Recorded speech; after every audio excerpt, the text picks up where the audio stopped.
di dalam mengikut akan Tuhan, kita kerap kali tidak dapat dibatasi dengan liturgi, dengan kebiasaan, dengan cara-cara, metode yang sudah dialami. Tidak bisa, saudara. Maka dari itu kita harus coba mengenal akan Tuhan. Kalau Tuhan mengenal kita, itu gampang, betul tidak? Tapi kalau saudara mengenal Tuhan, ini susah, saudara. Sebabnya apa? Kita harus masuk di dalam dunia roh. Maka dari itu kita harus mau belajar. Sebab saudara dan saya ini warga negara kerajaan surga. Tapi kalau saudara umpamanya dari warga negara Amerika, saudara tidak mau belajar Inggris. Saudara tidak mau belajar kebiasaan. Nanti saudara pergi ke Amerika jadi apa? Tontonan. Orang lain ngomong, kamu bengong. Terus orang lain ketawa, kamu turut ketawa. Tanyanya ada apa? Tidak tahu. Nah itu masalahnya saudara. Demikian juga nanti kalau saudara masuk surga, saudara tidak latihan di sini, mana mungkin. Jadi di sana nanti cuma gini tok. Ngomong gitu. Ini karena saya pernah diajak ke surga, begitu saudara. Makanya Tuhan bilang, saksikan, ajarkan. Sebab saya pada waktu umur sekitar 20-an itu, saya di gereja itu saya diajak sana. Dibawa, di dalam gereja dibawa gitu. Tuhan bilang gini, ayo pergi. Aku meni, loh, aku mati. Enggak. Terus, anak nakal. Saya disebut anak nakal loh. Sama Tuhan Yesus. Jadi jangan dikira bahwa saya ini anak baik-baik. Anak nakal. Dia bilang. Sebabnya saya mau, pendetanya bilang gini, kalau saudara percaya Yesus, surga disediakan buat saudara. Saya langsung di sana ngomong. Nanti pendeta ini tanya. Berani ngomong, sudah ke surga apa belum? Langsung Tuhan itu datang bilang gini. Siapa sih ngomong? Ngomong. Wah, nah itu pertama kali saya takut saudara. Terus ngomong lagi. Anak nakal. Oh saya kenal, oh Tuhan.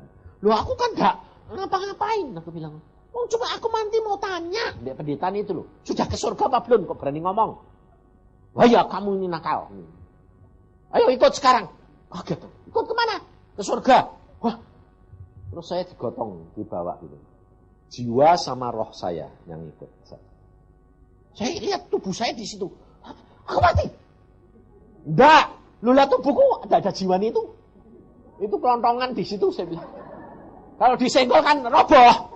Oh enggak ada jiwa ini, enggak ada roy. Aku bilang, enggak ada orang berani jamah karena aku. Ini loh saudara. Makanya kalau saudara itu tidak ngalami sendiri, saudara tidak akan percaya. Ada satu kuasa di luar pengetahuan dan pengertian saudara yang saudara dan saya sendiri tidak tahu. Saya duduk di antara orang banyak, empet-empetan begitu. Tapi orang sebelah-sebelah saya tidak tahu kalau saya tidak ada jiwani dan roy. Sebab saya lihat sendiri gini. Kelihatannya sepanen. Padahal sebetulnya sudah mati bu sebetulnya. Jadi saya sampai di surga saudara. Terangnya lebih terang dari matahari.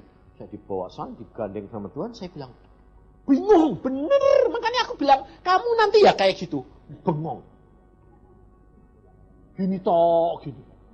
Aku bilang, terangnya kok lewat. Ini enggak ngomong. Di sini baru, terangnya kok kayak gini. Tuhan bilang, iya terangnya aku. Loh. Aku belum ngomong, dia sudah tahu. Ya terangnya aku. Sejuknya luar biasa. Belum pernah di dunia ada sejuk seperti di surga nanti. Nah, itu, kamu tidak usah khawatir. Apa yang ditulis Alkitab ya dan amin. Maka pada waktu itu saya bilang, waduh. Lalu Tuhan, aku ya cuma waduh gitu toh. Tapi pikiran, wah luar biasa. Sejuknya kok kayak gini. Tuhan bilang, karena ini damai sejahtera yang aku berikan dan janjikan. Damai sejahtera yang aku berikan kepada kamu, kata Tuhan. tidak sama dengan yang diberikan oleh dunia. Kamu merasakan? Ya. Di dalam Mazmur bilang apa? Kecaplah dan rasakan. Bisa. Tetapi jangan dibalik. Nanti saudara merasa. Nah, lalu konklusinya Tuhan. Salah, saudara. Dalam dunia roh dan dunia daging jangan dibalik. Dunia roh bisa dirasakan, tapi jangan dibalik. Dagingnya ngerasa itu roh, bukan. Tidak bisa dibalik.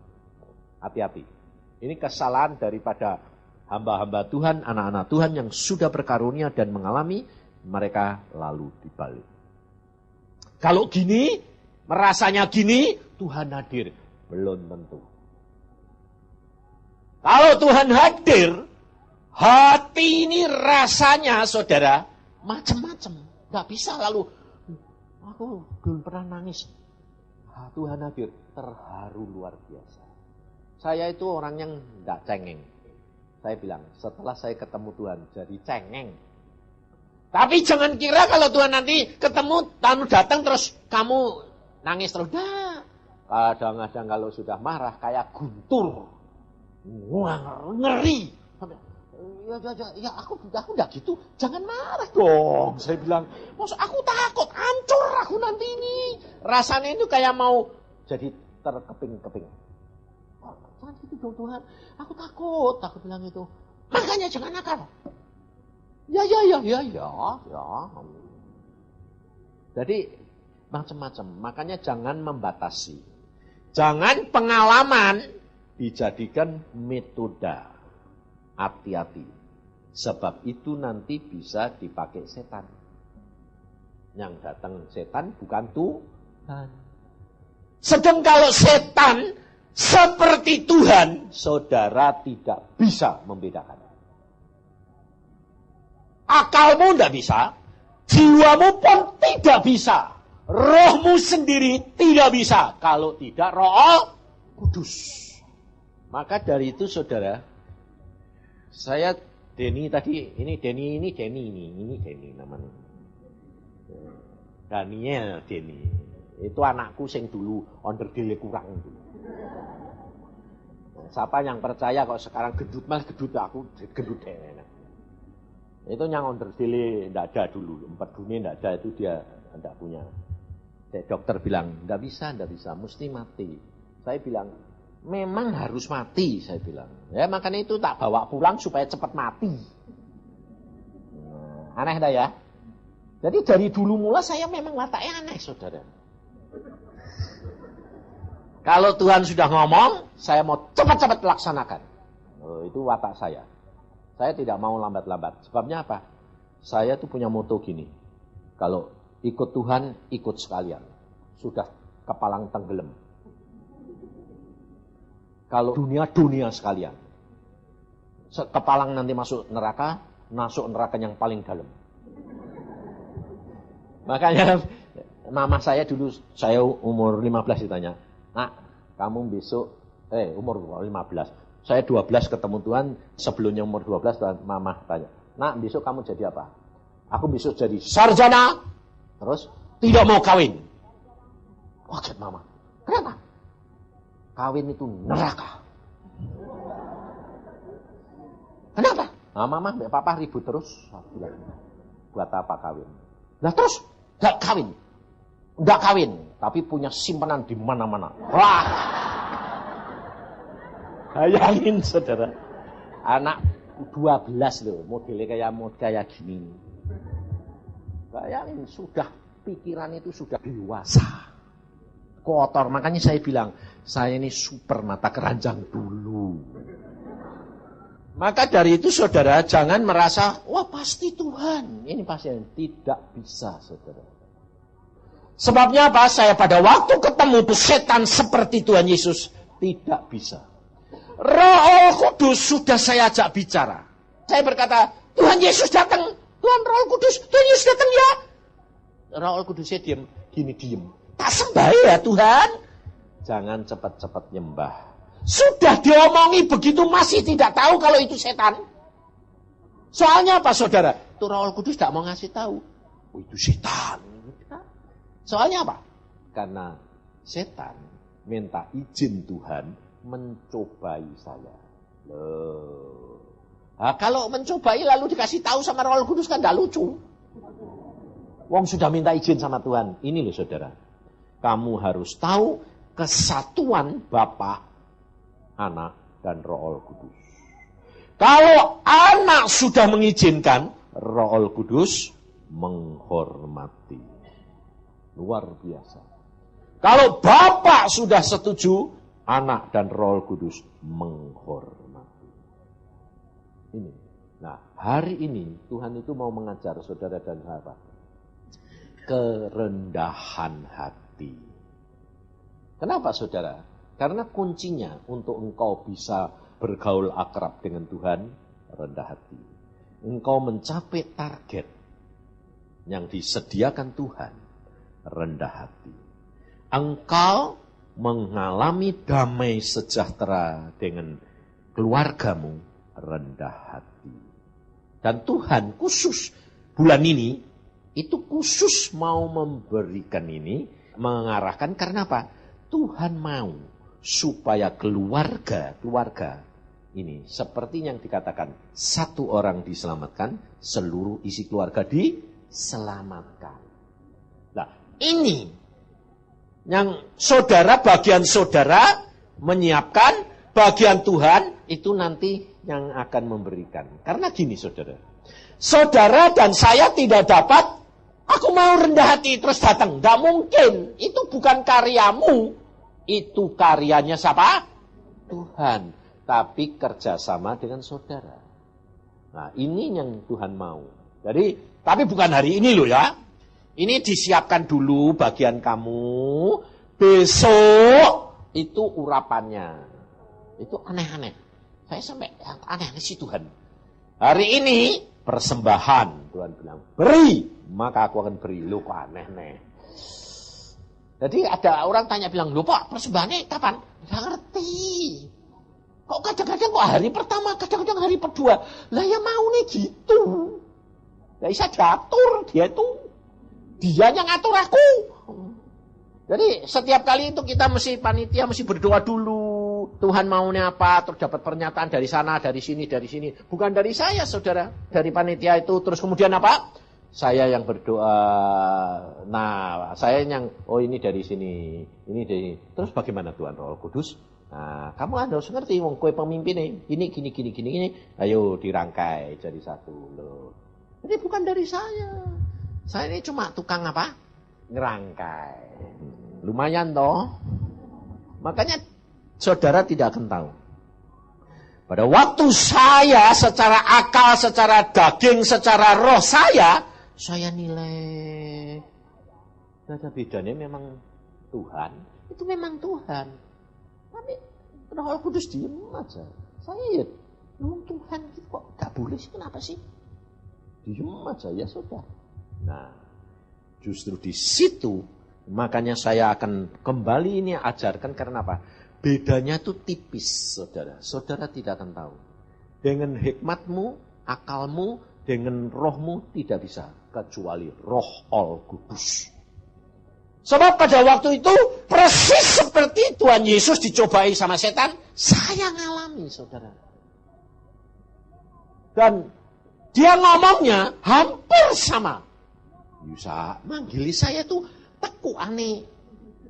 Sama. Saya tuh kenal seperti saudara saya sama istri saya. Kalau saya telepon dari luar kota, istri saya langsung tahu enggak? Tahu, meskipun suaranya serak habis bangun tidur, ya tetap tahu. Sebabnya apa? Nadanya ini beda. Manggil dia umpamanya. Saya kalau manggil dia kan yang. Padahal namanya bukan yang. Namanya itu Kiat. Kiat itu bahasa Jawa ini kuat.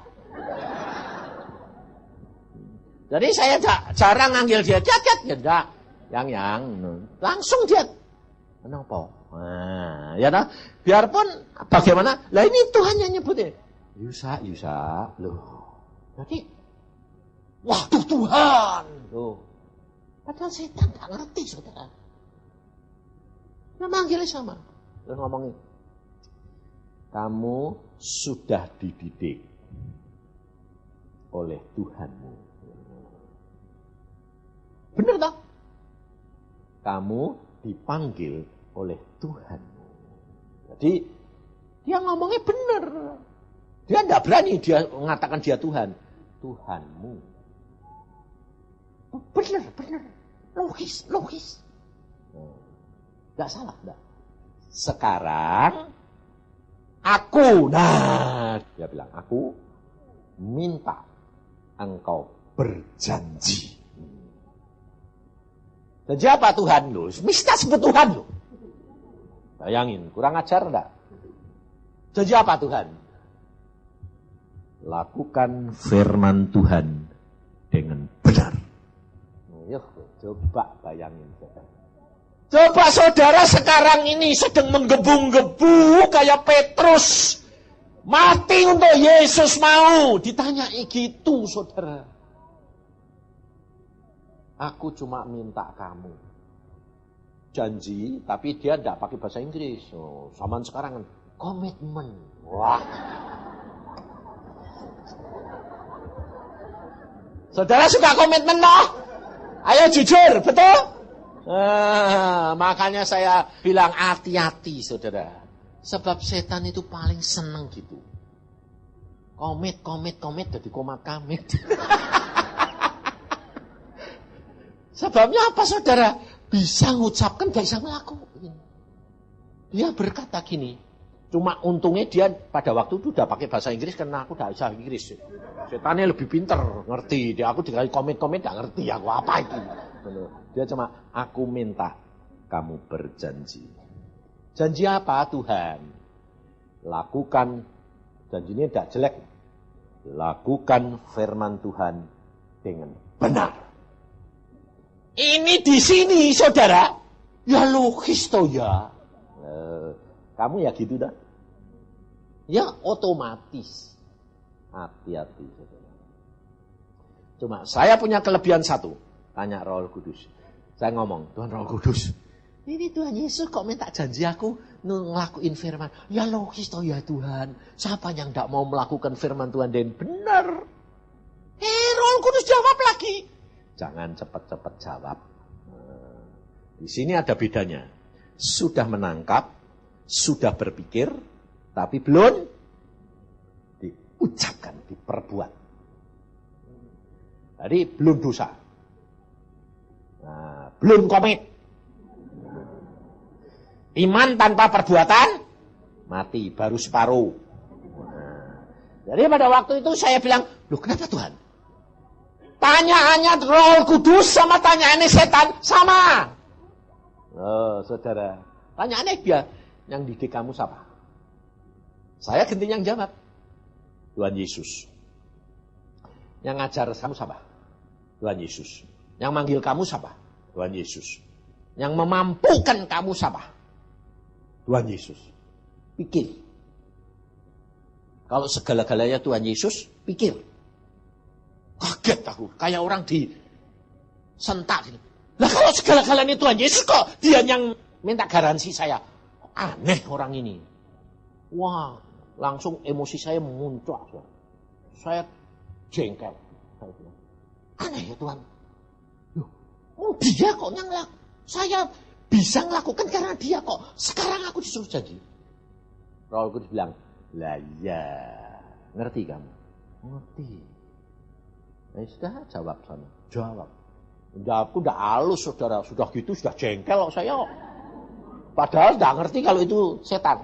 Aku bilang, Tuhan Yesus. Ya setan sebut Tuhan Yesus loh ya. Meskipun aku jengkel, aku marah ya. Tuhan Yesus tak duding gini loh. Tuhan Yesus. Gak lucu ya. Tak gitu Yesus. Untung loh saudara. Ternyata itu setan juga ada kurang ajar saya. Bayangin. Tuhan Yesus gak lucu ya. Segala sesuatu itu kamu yang jamin aku. Kok aku suruh jamin kamu? Gak lucu ya. Muncul Tuhan Yesus asli. Bingung aku dua. Aku sampai gini. Rambutnya tak jejer kayak gitu. Sama. Loh sama hidungnya. Sama. Sampai ke bawah sama. Cuma apa? Tangannya disimpan. Jadi lubangnya tidak kelihatan. Dia ini gini. Aneh. Yang datang pertama Tuhan Yesus. Ya turut diri. Lah. Jadi tidak bisa lihat toh. Yang mana ini? Lalu karena saya sudah jawab gitu. Tuhannya tangannya dikeluarkan. Iblis. Tahu saya. Oh ini asli ini. Iblis. Dengar jawaban hambaku. Aku yang bertanggung jawab atas semua yang dilakukan oleh hambaku. Setan langsung, ya sudah, but hilang. Nah, lalu saya, Tuhan, aku bilang, ya gini saya, Tuhan, kok begitu? Dia minta izin mencobai kamu. Lah kok mau izinkan? Persis kamu enggak? Kamu kalau sakit, kok diizinkan? Mengapa? Sama dah. Sama. Jadi kamu sama saya sama dah? Sama. Cuma bedanya kamu belum ngalami, aku sudah ngalami. Bedanya cuma di situ, saudara. Nah, pada waktu itu dia minta izin mencoba. Lah kok kamu izinkan? Aku tahu kamu pasti bisa mengatasi. Karena kamu bergantung, perhatikan. Karena kamu bergantung kepada Roh Al-Kudus. Saudara? Maka dari itu kalau saudara dan saya tidak mulai sekarang belajar bergantung kepada Roh Al-Kudus. Nah, orang bergantung itu sebetulnya kalau orang itu sadar bahwa dia tidak dapat melakukan apa-apa. Padahal Tuhan Yesus sudah berkata apa di dalam Yohanes 15? Di luar aku, kamu tidak dapat berbuat apa-apa.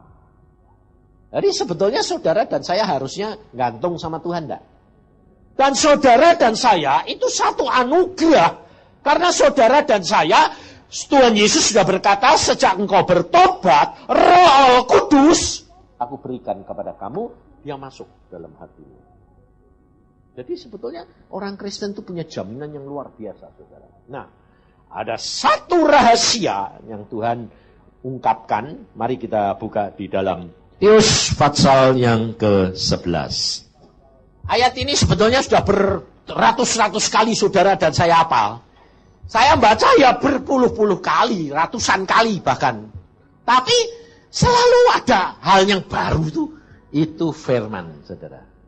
Firman Tuhan itu luar biasa. Makanya jangan bosan-bosan baca. Luar biasa firman. Matius 11 ayat 25. Nah ini kuncinya di sini, saudara. Pada waktu itu berkatalah Yesus, aku bersyukur kepadamu Bapa, Tuhan langit dan bumi, karena semuanya itu engkau sembunyikan bagi orang bijak dan orang pandai, tetapi engkau nyatakan kepada orang kecil. Ya Bapa, itulah yang berkenan kepadamu. Semua telah diserahkan kepadaku oleh Bapakku, dan tidak seorang pun mengenal anak selain Bapa, dan tidak seorang pun mengenal Bapa selain anak, dan orang yang kepadanya anak itu berkenan menyatakannya. Nah, ini saudara yang penting. Kalau Tuhan berkenan menyatakan, baru saudara dan saya ngerti. Tapi rahasia apa itu? Loh, ini kan dikatakan pada ya. Ini tersembunyi bagi orang bijak dan orang pandai. Makanya saya bilang apa? Kalau kamu kenal Tuhan, tambah lama tambah bodoh. Kalau kamu kenal Tuhan, lalu tambah lama tambah pinter, itu tandanya salah. Sebabnya apa? Sebab kamu kan nyanyi, Tuhan bertambah-tambah, aku berkurang-kurang. Jadi kalau kamu kenal Tuhan, kamu bertambah-tambah, Tuhannya tambah salah, saudara. Sebab Alkitab sudah berkata, Ini engkau rahasiakan. Nah, rahasia apa? Nah ini saudara. Rahasia kerja Yesus di dalam dunia. Ini memberi contoh saudara dan saya. Dan ini dinyatakan kepada orang kecil. Artinya apa? Aku tidak tahu Inggrisnya, cuma aku mau tanya Agung. Kecilnya di sini itu saya dikasih tahu Tuhan, kecilnya di sini itu orang yang kecil, itu orang yang rendah hati, orang yang tidak punya apa-apa. Miskin di dalam kerajaan surga. Itu orang kecil. Mak Inggrisnya apa Agung? Jadi Tuhan berkata kecilnya ini itu orang yang rendah hati, yang tidak punya apa-apa. Kecil. Nah, saudara tahu? Kalau kamu tidak seperti anak kecil, tidak bisa masuk surga. Anak kecil itu punya apa? Nah, tidak punya apa-apa, saudara. Maka Tuhan Yesus berkata, di luar aku, kamu tidak bisa berbuat apa-apa. Ini. Nah, rahasianya apa? Nah, rahasianya ternyata ini, saudara. Tuhan Yesus berkata apa? Aku di dalam kamu, kamu di dalam aku. Aku belum. Kamu tahu rahasianya itu apa? Aku. Rahasianya itu di tempat aku. Tentang Yesus ini merupakan rahasia. Contohnya apa? Orang Farisi, ahli Taurat, itu belajar Alkitab mau menantikan siapa? Yesus. Tapi Yesusnya sudah ada, mereka tersembunyi. Karena apa? Karena merasa pintar. Jadi orang gede. Gak ketemu. Terselubung. Yesusnya gak kelihatan. Ngerti? Orang bijaksana. Pada waktu Yesus lahir, bintang ada di mana? Timur. Orang timur itu orang mana? Orang India, orang Cina, orang timur itu pergi ke sana. Tahu Yesus gak? Tahu. Waktu kecil, waktu besar tidak ketemu Yesus. Ngerti saudara? Orang bijaksana pun terselubung. Orang pandai terselubung. Tapi orang kecil. Nah, orang kecil ini tidak punya apa-apa. Orang yang rendah hati. Nah, orang yang rendah hati itu satu, Tuhan Yesus berkata apa? Marilah kepadaku, belajarlah kepadaku, karena aku apa? Lemah lembut dan rendah hati. Pikulahku yang kupasang. Nah, sekarang saudara dan saya suruh mikul kuknya Tuhan. Kuk itu apa? Beban. Jadi, kalau saudara sudah menjadi anak Tuhan, kalau saudara bisa benar-benar menuruti kayak Tuhan Yesus jadi anak kecil, yang tidak punya apa-apa, segala sesuatu tergantung pada Tuhan. Maka bebanmu ringan. Itu saya alami. Makanya saya bilang apa? Saya sekarang dikenal. Dulu di Surabaya sudah terkenal itu, sekarang di Jakarta mulai dikenal. Mister tidak apa-apa. Bahasa Jawa ini, ora apa-apa. Jadi kalau ada orang, Pak, kamu kok diomongi gini? Ora apa-apa, enggak apa-apa. Kamu dikatakan gini, enggak apa-apa. Pak, khotbahmu dibatalin, enggak apa-apa. Enggak apa-apa, memang saya enggak pernah sakit hati. Kenapa? Enggak sakit hati. Saudara tahu rahasianya. Enggak bisa saudara bilang enggak sakit hati. Nonsen, bro. Tapi kalau kamu sudah ngerti, baru bisa. Saya ngertinya kenapa? Gini, ngalami. Saya ini ada orang tua umurnya 70. Ngirim minta pelayanan. Seorang sarjana SH, terkenal. Sangat terkenal. Kaya raya. Jadi komplit. Nulis surat sama saya. Pak Yusak, tolong layani saya.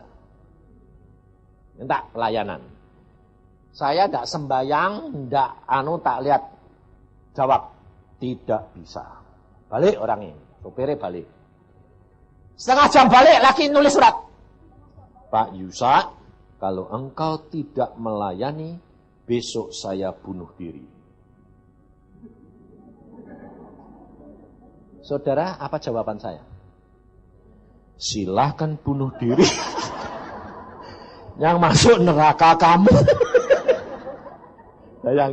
Bayangin saudara, itu saya. Tanya itu istri saya. Istri saya itu giling-giling. Kok itu bagaimana sih? Loh, tapi itu dulu loh ya. Waktu dulu belum jadi hamba Tuhan, masih jadi dokter. Jadi, tak tulis di situ saudara. Supaya pulang lagi. Pulang lagi setengah jam lagi. Nulis surat. Kalau Anda tidak mau melayani, saya sungguh-sungguh serat garisi bunuh diri. Mau tak tulis lagi? Silahkan.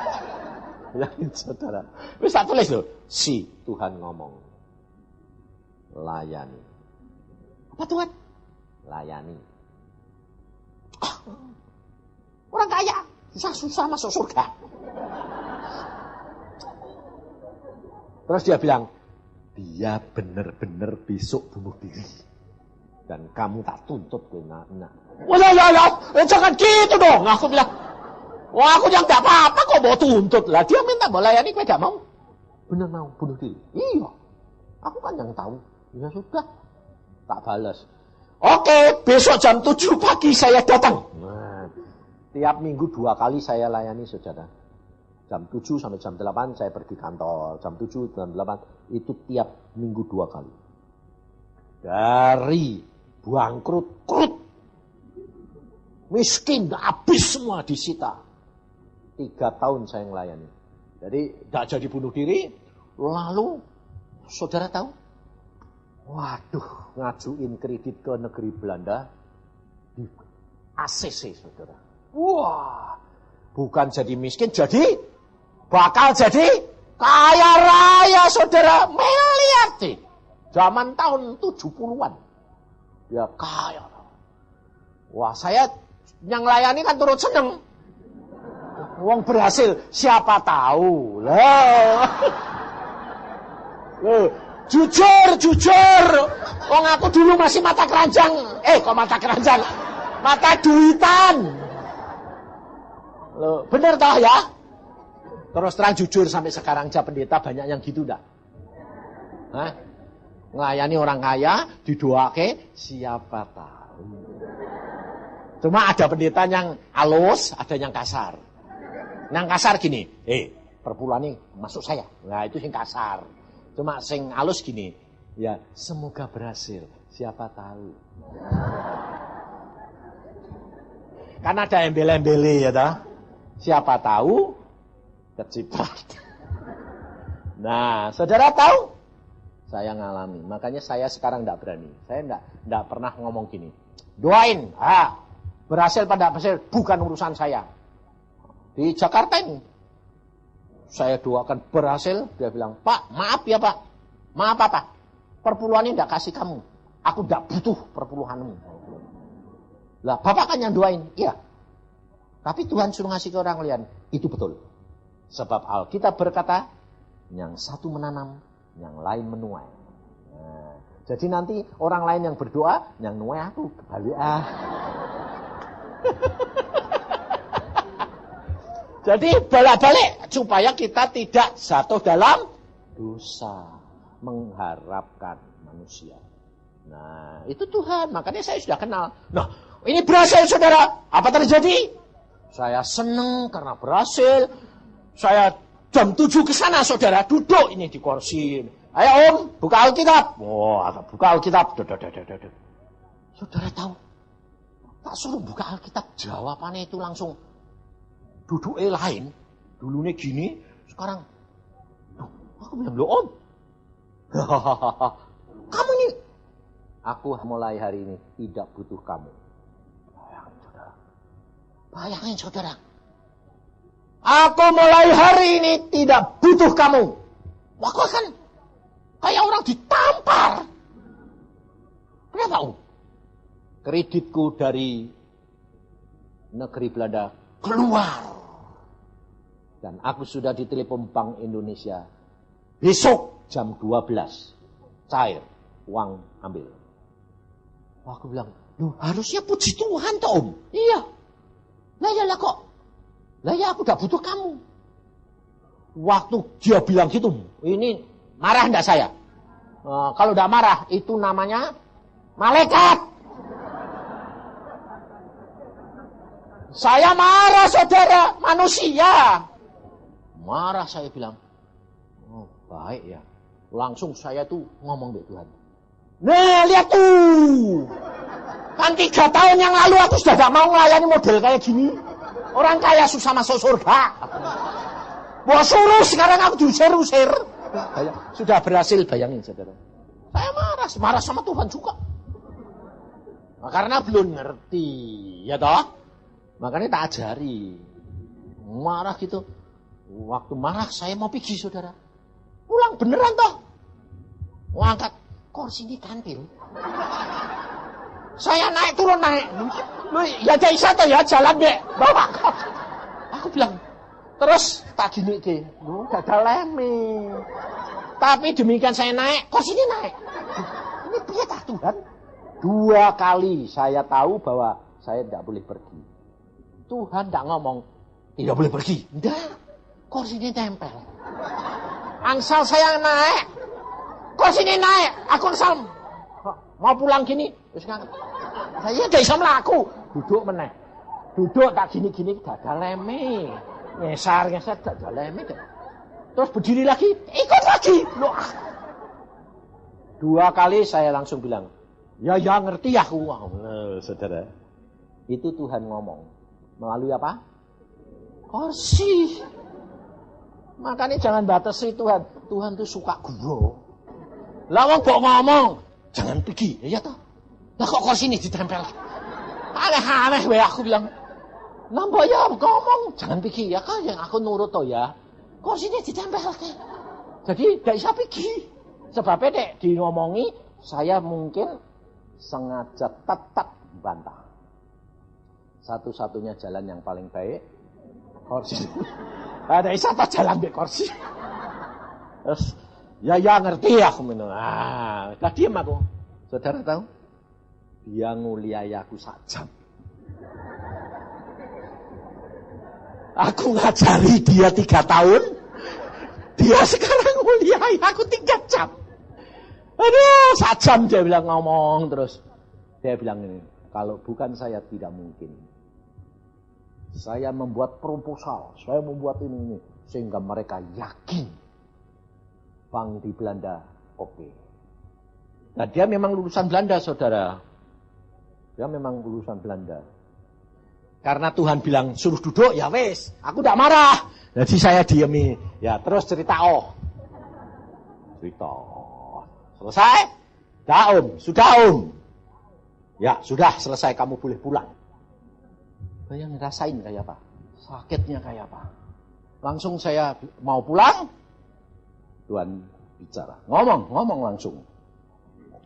Beritahukan firman-Ku. Waget. Apa Tuhan? Katakan kepada dia. Kreditmu besok jam 12 dibatalkan.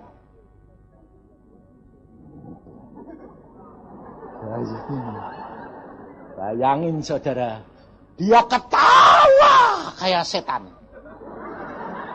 Sebabnya dia bilang, hahaha, itu tidak mungkin. Kalau Indonesia mungkin.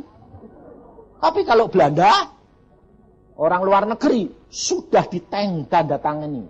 Sudah dikirim ke BI. Tidak mungkin dibatalkan. Dia ketawa. Ganti saya juga tidak mau kalah.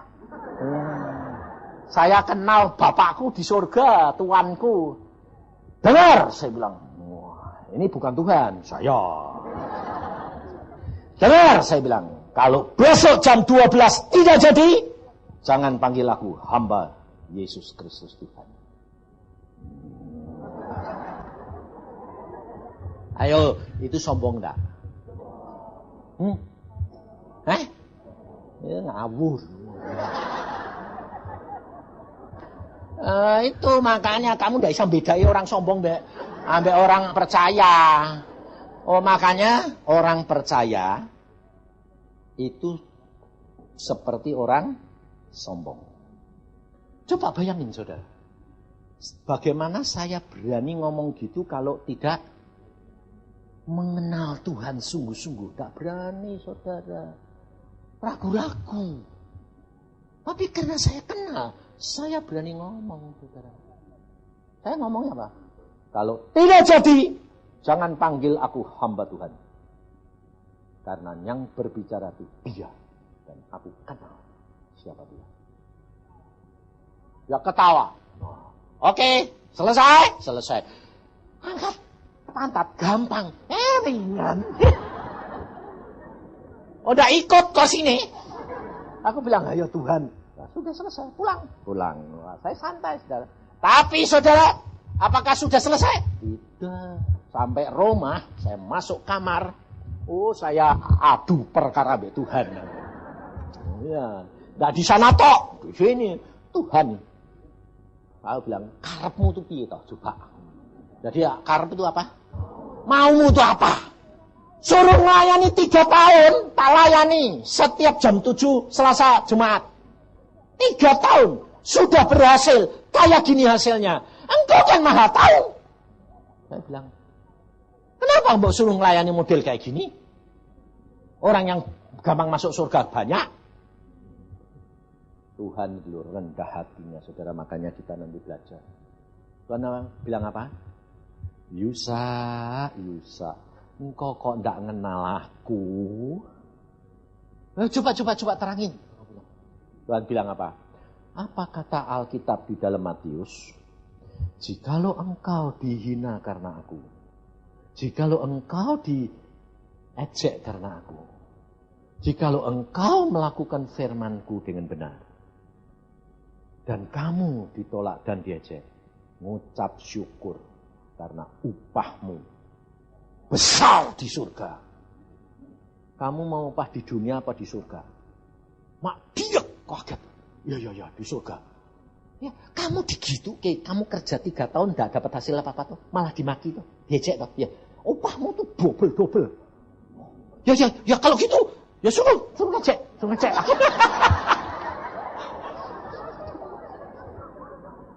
Sejak hari itu saya kalau ditolak, diejek, malah ngucap syukur.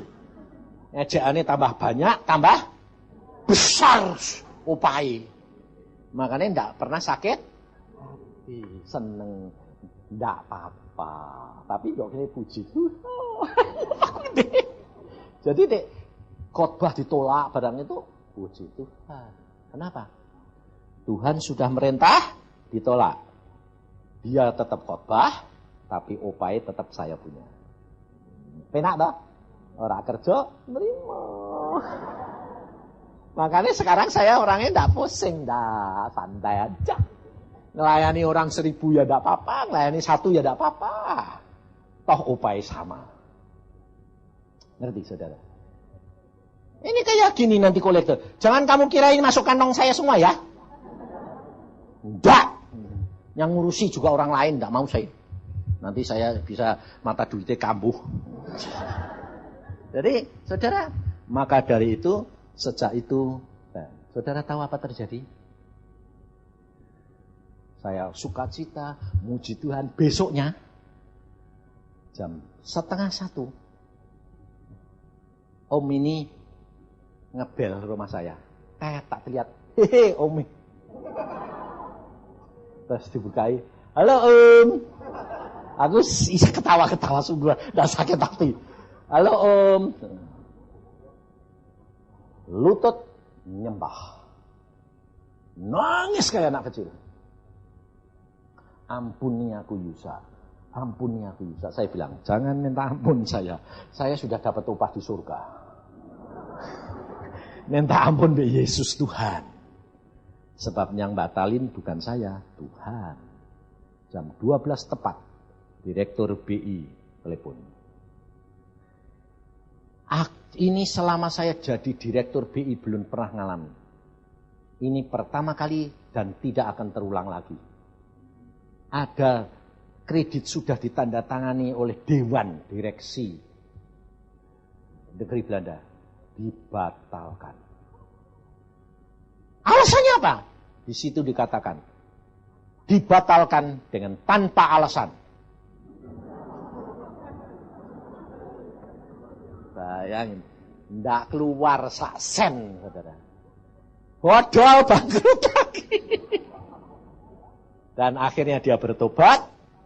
Saya layani lagi 2 tahun. Bayangin saudara. Suruh melayani lagi sama Tuhan. Tapi Tuhan bilang, mau, pai gede. Mau saya. 2 tahun. Mati. Mati saudara. Mati juga cari saya. Bisa. Om, siap. Pulang. Sebelum pulang saudara tahu? Saya diuji lagi saudara. Semua aset dia, pabrik dan saya dibawa ke notaris, panggil notaris, suruh tanda tangan. Semua aset dia diberikan saya. Bayangin saudara. Aset tinggalannya rumah di jalan Asia Afrika sekarang jadi Bank Penin, itu kasihkan saya. Bayangin saudara. Saya suruh nanda tangani, saya berdoa. Tuhan, apa ini? Gak jawab. Waduh. Melihat. Padahal pada waktu itu, tanya istri saya masih punya utang. Karena apa? Ada orang ngasih emas 2 kilo untuk beli rumah, tapi belum bisa bayar. 2 kilo emas. Itu harganya cuma 5 juta. Disodori aset. Miliar. Bayangin. Saya bilang, Tuhan, tidak jawab. Tuhan. Tidak jawab. Tahu saya. Makanya saudara harus tahu. Seperti Tuhan Yesus di Taman Getsemani. Kalau Tuhan Yesus, Bapak kalau boleh cawan ini lewat. Tidak jawab toh? Bapak kalau boleh cawan ini lewat. Tidak dijawab. Doa ketiga, kalau aku harus jalan-jalan.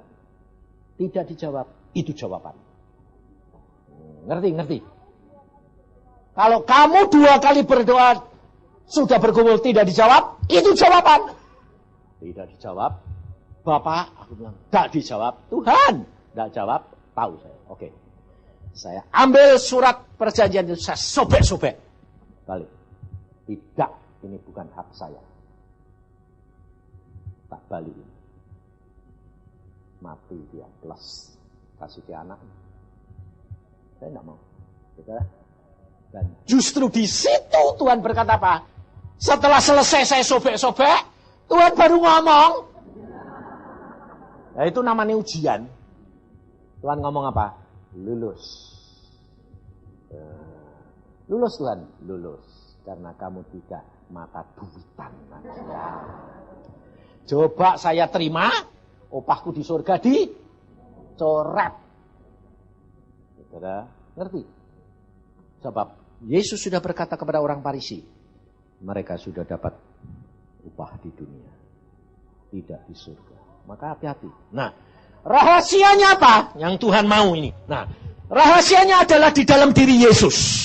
Yesus berkata, kalau engkau bertobat kepadaku, dia kamu percaya menjadi anakku, percaya kepadaku, aku di dalam kamu. Lalu kamu di dalam aku. Ayo, aneh enggak? Satu saat Yesus di dalam kamu, besar mana sama kamu? Besar kamu toh? Satu saat kamu di dalam Yesus, besar mana? Besar Yesus. Ini rahasianya, saudara. Saya baru dibuka lagi, saya dan loh, aneh sih Tuhan. Nah iya, ini ajarkan supaya anak-anakku itu di dalam masa sukar ini, mereka itu satu, di dalam keadaan biasa, mereka hidup di dalam dunia, mereka mengerjakan kantor, mengerjakan kepandaiannya, ilmu pengetahuannya, Tidak apa-apa. Tapi aku di dalam dia. Aku Roh Kudus menjadi penolong. Jadi umpamanya ini sekretaris ngetik, ya udah masuk. Tuhan kamu yang ngetik aja deh. Ngetik. Ya enggak tahu ya. Ya kamu ngetik dewek. Tapi kamu ngetik bisa salah enggak? Bisa. Kamu ngomong, Tuhan tolong ya supaya jangan bolak-balik ya, jadi tidak salah Tuhan. Jadi nah, kamu selalu ngomong, Tuhan tolong ya Tuhan, aku mengerjakan ini. Nah, ini ibu-ibu yang masak, itu ya gitu. Masak, yang masakan Tuhan. Ya tidak bisa dong. Kamu yang masak, Tuhan tolong ya bumbunya pas-pasan lah. Tuhan menjadi penolongmu itu Yesus di dalam kamu. Ngerti? Jadi kamu tetap melakukan biasa. Mau pulang dari sini, malam-malam takut. Tuhan, aku mau pulang loh Tuhan. Kirim malaikatmu sertai ya Tuhan. Nah, dilindungi, saudara. Itu Yesus di dalam kamu. Nah, kapan kamu di dalam Yesus?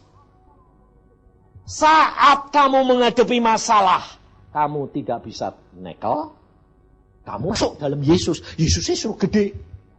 Nah, kamu bilang gini, Tuhan, sekarang bagianmu. Yang ngerjain bukan aku bisa. Nah, ini dunia roh. Ini mujizat. Ini kuasa. Nah, jadi saudara, sebetulnya saudara ini sudah punya senjata luar biasa enggak? Nah, perlu takut pada? Tapi kenyataannya? Kenapa kok mesti takut? Karena belum ngerti satu. Kedua, Yesusnya enggak suruh gede-gede. Yang gede kamu, Yesusnya kecil di dalam sini. Kamu selalu gini, mari Tuhan masuk hatiku. Lu cilik terus, kecil. Nggak pernah gede Tuhan. Makanya saya bilang apa? Kamu belajar komunikasi sama Roh Kudus. Di dalam saat-saat kamu tidak bisa mengatasi, kamu bilang, Tuhan, aku tidak punya jalan. Engkau sekarang yang bagianmu, terserah. Nah, kamu diem. Jangan mikir, golek cari jalan lagi. Selama kamu masih mikir cari jalan, Tuhan tidak bekerja. Makanya saudara, kita kerap kali tidak sadar. Nah, ini Agung baru cerita sama saya. Wah Pak, Tuhan jalannya kok aneh sih Pak? Iya betul. Tidak aneh gak Tuhan? Aku tuh doa buat anakku yang semi itu wah kali luar biasa. Nah terus, jalannya keluar tuh sepele itu Pak. Tak doa ke 2 tahun setengah mati jungkir balik. Tiap hari tak tumpang di tangan. Oh bapaknya pendeta. Wah. Nggak berubah. Tambah lama tambah. Wah kali luar biasa. Melawan mamanya terus. Mentok sebenarnya. Satu saat Tuhan kasih jalan. Setelah 2 tahun. Tuhan bilang gini. Sebabnya anakmu kok nakal kayak gitu kenapa? Mamai sing salah. Nabur nuang. Nabur apa? Waktu dia belum bertobat, dia selalu melawan mamai. Bikin malu mamai. Sekarang anaknya balas mamai. Suruh minta ampun, papai suruh berkati. Beres. Suruh belajar dulu setengah mati mamai sampai teriak-teriak. Sekarang menerima angkane 8, 9. Loh. Tanyain sama bapaknya. Kok sekarang enggak nakal? Oh mungkin aku sudah dikantongi Tuhan.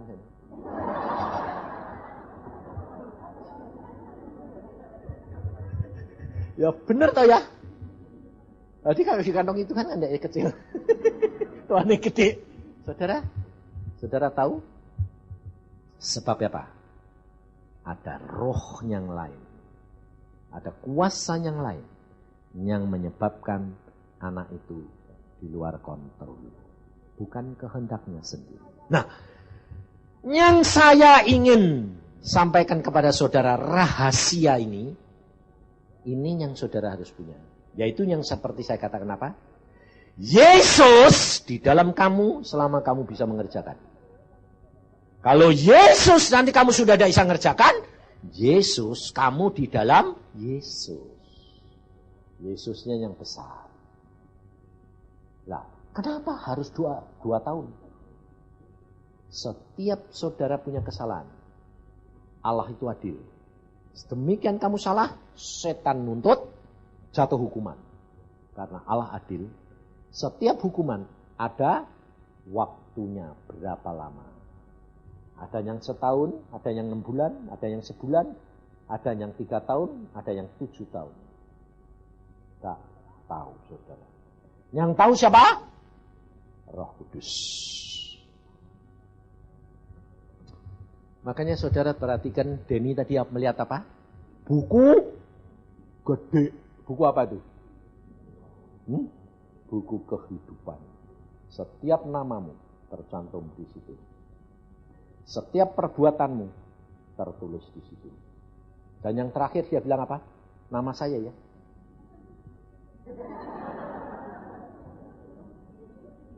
Terus perhatikan, coba kalau kamu merhatikannya sepintas. Kalau saya karena saya tahu itu nama saya langsung Tuhan, ngerti gue? Mesti. Dia lihat kan sudah penuh toh, tinggal berarti waktu saya tinggal dikit. Saya senang pas susah. Bye-bye. Ngerti saudara? Jadi tidak ada yang kebetulan. Makanya, tapi jangan ngomong loh ya. Tak pesen loh ya. Di sini aku ngomong. Jangan bilang, seminar Yusa cuma sampai Juni. Habis itu Yusa. Awas loh. Tidak ada yang ngomong Yusa mau mati. Nanti setelah bulan Juni. Ngawur. Jadi ini seminar sampai Juni. Dari itu saya tidak ambil pelayanan. Karena setelah itu saya duduk diem. Kok hilang lagi ya? Bisa ngomong lagi hilang. Ngawur. Setelah itu Yusanya kemana? Saya mau duduk diem. Tanya Tuhan. Maumu apa Tuhan? Itu saudara. Saudara dan saya itu harus belajar dari Yesus. Yesus selalu berkata apa? Aku tidak dapat melakukan segala sesuatu tanpa Bapa yang melakukan di dalam saya. Ini loh saudara, kerendahan hati itu bukan rendah diri. Itu bukan lemah gemulai, halus enggak. Saudara boleh tanya saya sama istri saya. Saya itu dulu orang kayak apa? Diktator, pencemburu. Allah itu cemburu enggak? Kamu boleh cemburu enggak? Ayo, pasti kamu bilang, boleh. Kenapa? Bukankah aku diciptakan menurut sifatnya Allah? Ngawur itu namanya. Aku dulu ya gitu. Istri saya bilang, yang kamu tuh kalau cemburu tuh, aku menderita yang. Allah cemburu, aku juga cemburu. Lalu dia bilang, lah tapi kalau Allah cemburu tuh enggak membuat aku menderita kok. Kalau kamu tuh menderita, ini enggak boleh, ini enggak boleh, ini enggak boleh, ini enggak boleh, ini enggak boleh. Bayangin. Kasihan toh. Lalu saya tanya, Tuhan, aku cemburu boleh enggak? Tuhan bilang, tidak boleh. Lah kok kamu boleh, aku tidak boleh? Tuhan bilang gini, cemburuku sama cemburumu itu beda. Kalau cemburuku supaya kamu selamat masuk surga. Tapi kalau kamu cemburu sama istrimu, kowe egoistis karena apa? Karena kamu takut kehilangan dia. Beda. Kamu cemburu sebab apa? Sebab kamu takut orang lain jamah dia toh. Kamu takut dia dimilikin orang lain toh. Kamu curiga sama dia, itu dosa. Tuhan bilang, itu nafsu, bukan roh. Tapi kalau cemburuku, itu karena supaya kamu masuk surga, selamat. Jadi bukan demi kepentinganku, demi kepentingan kamu. Tapi kalau kamu cemburu sama istri, demi kepentingan kamu. Beda, Tuhan bilang. Oh, tak boleh Tuhan. Tidak boleh. Maka dari itu saudara, Kalau engkau masih cemburu, kalau engkau tidak percaya, itu tandanya kamu tidak rendah hati. Rendah hati itu melayani. Kasih itu menutupi dan percaya segala sesuatu. Dan Tuhan mau. Saudara tahu, Tuhan mau. Kamu dan saya harus rendah hati. Rendah hati seperti yang dilakukan oleh Yesus. Yaitu apabila kamu bisa membuat Yesus lebih besar daripada kamu. Itu tandanya rendah hati. Sebab kalau Yesus selama di dalam diri saudara, saudara gampang. Bahkan saudara merintah dia. Tidak minta tolong, tapi kamu bertindak dalam nama Yesus. Kamu berbuat. Kan Yesus Maha Kuasa. Bukankah dengan iman aku dapat melakukan segala perkara? Nah, bukankah Yesus berkata, jikalau engkau di dalam aku dan firmanku di dalam kamu, minta apa saja, kamu dapat. Coba perhatiin. Kalau engkau di dalam aku, kata Yesus, besar mana?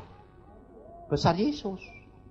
Dan firmanku di dalam kamu, kamu boleh minta apa saja. Nah, kalau kamu di dalam Yesus, berarti besar Yesus. Kalau kamu punya keinginan, keinginan siapa sebetulnya? Loh, kamu di dalam Yesus. Jadi kalau kamu punya keinginan, kalau tidak di ACC sama Yesus, bisa enggak? Enggak bisa, wong kamu di dalamnya. Tapi sementara ini, saudara, Yesus ada di dalam kamu. Anakmu sakit. Dalam nama Yesus. Dalam nama Yesus. Itu karepmu apa karepe Tuhan? Kehendakmu apa kehendaknya Tuhan? Kehendakmu. Sebab Yesus di dalam kamu. Tapi kalau kamu bilang gini, Tuhan, anakku sakit. Dokter sudah angkat tangan, sakitnya parah. Aku kan gak punya kemampuan Tuhan. Engkau punya. Tanya, maumu apa Tuhan? Kalau kamu bilang, maumu apa Tuhan? Berarti kehendak Tuhan apa kehendak kamu? Kehendak Tuhan. Besar kamu apa besar Tuhan? Lalu kalau Tuhan bilang, 2 puasa. Ya kamu tinggal jalan aja. 2 puasa Tuhan. Ya 2 puasa. Adapun nanti tambah parah. Ya tidak apa-apa. Tugasmu cuma apa? Mengucap syukur. Percaya. Sebabnya apa? Saudara harus sadar. Saudara dan saya adalah budak beliannya Tuhan. Saudara dan saya sudah dibayar oleh Yesus dengan harga tunai. Jadi engkau bukan milikmu lagi. Anakmu bukan milikmu. Milik Yesus. Jadi saudara biarkan dia besar. Saudara tanya, maumu apa Tuhan? 2 puasa. Stop obat. Ya. Loh kok tambah parah? Enggak masalah. Itu bukan bagian kamu. Bagian dia. Dan Tuhan selalu begitu. Pikiranmu bukan pikiranku. Rencanamu bukan rencanaku. Tapi kalau engkau dan saya taat, itu tandanya rendah hati. Ketaatan. Nurut karena sadar aku tidak ada apa-apanya. Makanya mesti ngomong saudara. Jiwa mesti setiap kali sembahyang kamu bilang, Tuhan aku sadar, aku ini budak belianmu. Apa yang kau mau? Sampai dia mengatakan apa? Engkau sahabatku. Kalau Tuhan sampai ngomong kepada kamu bilang engkau sahabatku, berarti kamu harus sudah mengerti jalan pikirannya dia. Itu lebih berbahaya, saudara. Berbahayanya apa? Bedanya itu tipis sekali. Sebab kalau kamu salah, bayarnya terlalu mahal. Musa salah. Saya pernah dibawa Tuhan ke tempat yang maha kudus. 3:30 pagi. Habis retreat, saya mau tidur. Tuhan sudah selesai, saya mau tidur sampai agak siangan. 3:30 dibangunin. Bangun. Loh Tuhan 3:30, aku mau tidur. Bangun. Ada apa? Ikut aku. Bawa saudara. Loh ini apa sih Tuhan? Wah kok ngeri. Waduh. Bahaya. Waduh, bahaya Tuhan. Saudara tahu apa yang Denny tadi lihat? Kabus. Awan kabus. Awan yang tipis itu. Tapi kayak benang. Bukan halus gitu. Kayak salju enggak. Ada benangnya saudara. Jadi kayak benang-benang halus. Tapi awan. Awan. Saya bilang, apa Tuhan? Kekudusan Bapa. Nah, terus? Ini yang masuk sana. Waduh, Tuhan. Aku mau bawa kamu ke dalam tempat yang maha kudus. Waduh, kamu belajar. Saya terus terang takut, saudara. Takut begini. Tenang, Tuhan bilang. Jangan takut. Ngapain kamu takut? Relax, gak bisa tur. Yes, relax, ya wis aku dong. Yes, lah. Jalan aja. Saudara, demikian saya masuk plus benang-benang awan. Itu nembus dari kepala saya sampai ke kaki itu transparan. Saya bisa lihat. Tuh, benangnya kok nembus-nembus ke tubuh saya Tuhan. Gak ada. Tuhan bilang gini. Kamu lihat tubuhmu. Ya. Benangnya jalan di dalam enggak? Ya. Ada yang putus enggak? Gak ada. Tuhan bilang. Kalau kamu melanggar firman sedikit saja. Dengan perkataanmu, pikiranmu. Salah satu benang putus. Melanggar kekudusan Bapa. Kamu tahu Musa? Musa tidak ada orang selembut Musa. Tidak ada orang yang dapat bercakap-cakap dengan bapakmu muka dengan muka. Kecuali Musa. Sebab Musa itu adalah nabi yang dipilih Tuhan untuk Israel. Kamu tahu nabi-nabi yang lain tiap bangsa. Indonesia punya nabi dah. Ada Joyoboyo. Cina punya nabi dah. Ada Kongcu. Tiap bangsa Tuhan bilang. Median punya nabi dah. Ada apa? Biliam. Setiap bangsa punya nabi. Dan nabi-nabi itu diberikan hikmat, marifat oleh Tuhan. Pengertian oleh Tuhan. Kenapa mereka tidak bisa masuk surga? Kenapa Tuhan? Mencuri kemuliaan Tuhan. Kenapa? Mereka punya pengikut banyak. Kemudian mereka memuja nabinya. Perhatikan orang Farisi ahli Taurat. Aku pengikut Musa. Bukan pengikut Allah. Saudara, di alam maut ada pendeta dengan jemaatnya. Di alam maut ada pendeta dengan jemaatnya. Kamu pengikut siapa? Yesus. Jangan mengidolakan seorang hamba Tuhan. Termasuk saya. Kalau saudara mengidolakan, saudara pasang tali gantungan buat saya. Ngerti? Tuhan berkata, mengapa Musa tidak boleh masuk Kanaan? Karena dia mulutnya salah. Pada waktu dia menghadapi gunung, bangsa Israel minta air. Dia berkata, orang-orang durhaka, apakah kami harus mengeluarkan air? Pukul, keluar air. Tuhan berkata, kamu melanggar kekudusan. Kenapa? Siapa yang mengeluarkan air? Bukankah aku? Kenapa kamu bilang kami? Bayangnya. Waduh, salah ngomong Tuhan. Ya. Ngerti kamu? Saya jalan di situ, saudara. Aduh Tuhan, tidak berani mikir, tidak berani ngomong. Saudara, keluar rasanya, aduh ayem. Tuhan bilang, ngerti kamu? Ya, lulus gue. Bayangin, saudara. Makanya kalau Denny tadi lihat, sudah tinggal sedikit. Wah, aku sudah gini, Tuhan, pegangi aku terus ya. Jangan bawa lepas ke. Bawa lepas ke, nanti muncul lagi Tuhan. Wong aku ini kerikil. Betul? Kamu ini loh kerikil enggak? Kamu ini seperti kerikil di dalam mutiara. Ngerti? Kamu kerikil di dalam kerang. Setiap gerakan kamu menyakitkan kerang. Setiap gerakanmu menyakitkan Yesus. Yesus harus menebus. Kamu bertobat, ditebus, dihapus dengan darah. Tebus dengan darah. Kamu dibungkus seperti kerikil itu. Tambah lama kamu tinggal di dalam firman, mutiaranya tambah besar, tebal. Sehingga kalau dikebentur, dibanting sekalipun tidak pecah. Tapi saudara tahu, saudara sekarang kalau diomongin orang, masih kelihatan watake enggak? Kerikile kelihatan enggak? Hah? Kesenggol sedikit, ting, kerikile muncul. Marah, mulutnya maki, masih cerewetnya masih, takutnya masih. Saudara tahu? Karena engkau tidak tinggal di dalam firman terus-menerus. Makanya saya bilang, Tuhan, aku seorang hamba yang tidak ada artinya. Jangan lepaskan aku sampai akhir. Aku mau pulang sampai pada waktu yang kau sudah tetapkan. Makanya kalau berdoa, saudara, jangan bilang, Tuhan pakai hambamu itu dengan heran. Tambah lama tambah heran. Guling. Aku kalau didoa kayak gitu, enggak ya Tuhan. Enggak.